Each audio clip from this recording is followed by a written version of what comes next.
and welcome to my YouTube channel. Hi, I'm Satya, and if you're here for the first time, hello, and if you are a returning subscriber, what's up? So as you might know from the title of this video, this is all about the tech equipment that you'd need if you're a content creator. Now this is based on my 1.5 years of being a content creator, and when I first started, this was a video that I searched out for a lot because I didn't know what to do. Like, what kind of equipment do you need? Is this worth it? Is that worth it? So I thought it would be helpful for me to share my experiences of what worked for me, and hopefully it helps, especially if you are an upcoming content creator. Now, before we go ahead with this video, I would really appreciate it if you could click subscribe if you haven't already, so that you get a notification every time I upload a new video. Now, to the video itself. I've decided to divide it into 4 categories. One is video, sound, tripods, and accessories. Now first, with video. When you start off as a content creator, especially when you're making videos, all you really need is a phone. Now when I started, I had an iPhone 7. Currently I have an iPhone 11 Pro, and I know a lot of people will say, oh, you know, you need an iPhone for great video quality and all of that, but honestly, don't wait until you have an iPhone to start creating content, because what you need is great ideas and execute them and actually publish them. Second is, when it comes to at least phone quality, I've often noticed that my friend who has an OnePlus or my brother who has a Pixel, their phone video quality or photo quality is oftentimes much better than iPhone. When it comes to sound, the iPhone does better. Like if you do voice recording and stuff like that, the voice is very clear. But largely overall for video, if you have any phone, as long as the video is clear and it's not too grainy or blurry, you're completely good to go, so don't worry about it. Now I knew I wanted to do YouTube videos, and I knew I couldn't record on the phone all the time because my phone didn't have space, and I wanted a higher quality. And especially when you start working as a content creator, brands often approach you and say, you know, hey, we want this video to be shot in a HD format and stuff like that. So at those times, having a professional camera really helps. Now I didn't want a DSLR because that wasn't my requirement. I wanted a vlogging camera, and after doing a lot of research, I narrowed it to 2. The Sony ZV-1, which I have right now, and the Canon one. I forgot the Canon model, but the reason why I picked Sony is because it adjusted better when moving from one place to another in terms of light. The colors looked better, it captured colors better, it was more stable. So for me, for my needs, where I knew I wanted to do a lot of vlogging, the Sony ZV-1 made a lot of sense. I love the camera, it's absolutely easy to use, pretty handy, pretty sturdy. For the price, it's quite good. And the only complaint I have about it is the battery life is quite low because the camera is quite small, so you can only put smaller batteries. And so you have to constantly be changing it. And the second problem is also connected to battery itself, because the battery is at the underside of the camera. Every time you have to change the battery, you have to remove your camera from your tripod, put the battery, put it again. Now if you are someone who has set a frame, or it's in the middle of an interview or something like that, it becomes really irritating, but it's something you can live with. And overall, I'm really happy with this camera, and I plan to use it for a much longer time. The third kind of camera that I have is an GoPro 10. Now I didn't buy this camera, it was gifted to me by Akash on my birthday, and a GoPro is great if you're a travel content creator or you're someone who goes on a lot of adventures. Basically you want something that's handy, very sturdy, and you know, you can attach to your helmet, your shirt, whatever. This is not so great for vlogging, but for all of the other reasons mentioned above, if you are someone who uses it, definitely go for it, because a regular camera might get, you know, spoiled, or it might get damaged, and you would be wasting a lot of money on an equipment that does not match your requirement. Now the second category is sound. I started becoming more careful about what sound equipment I use after I started a podcast, and I link it in the description, please check it out.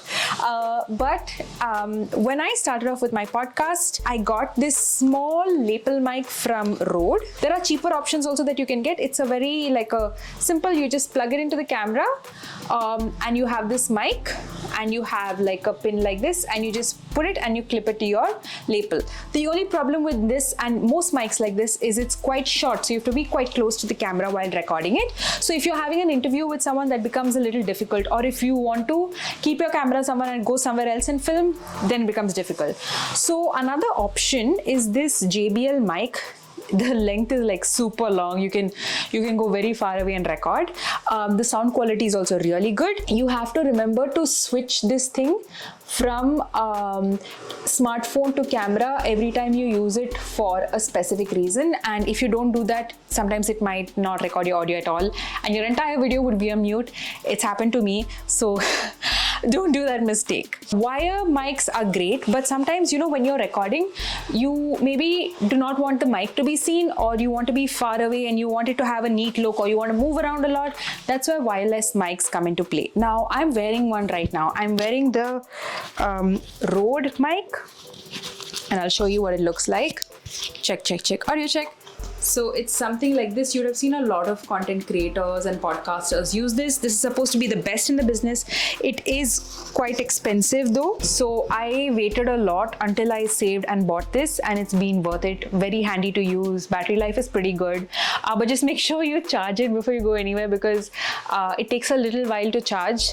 So you don't want to delay your shoot. For me, a mic especially is very important, because where I currently live and film out of, there's a lot of vehicular and traffic noise, and that becomes a big problem while recording. So a mic has been my lifesaver. In fact, I recorded this entire video once before, but there was so much vehicle noise, and I was like, I'm making a video about good equipment, I'm not even using the equipment. So I decided to re-record it, and hopefully the audio is clearer now. So you don't have to worry about mics a lot if you're generally recording videos like where you're dancing or things like that, or if you're keeping your phone like quite close to you and speaking. But sometimes if there is vehicular noise or disturbances and you don't have a mic, one way to get out of it is to make sure that you have a good editing software.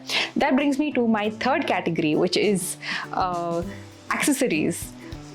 I'll come to tripods last, but third category is accessories. Now, editing software, I use Adobe Premiere Pro, which I use to edit on my laptop. I currently have a MacBook Pro right now.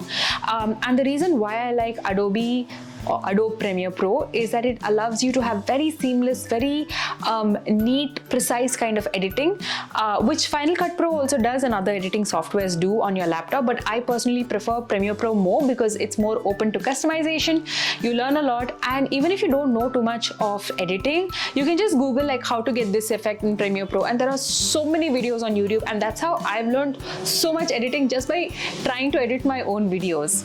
If you don't have a laptop but you still want to edit, I know a lot of people use the app called InShots on your phone, and they make great videos. Like, it's great for subtitling, for editing and all of that. It's just for me, because I have my fingers are a little stubby. I find it very difficult to do precision editing on the phone, and that's why I prefer like doing it on the laptop, and it gives me more space to play around with like fonts and cuts and this like that.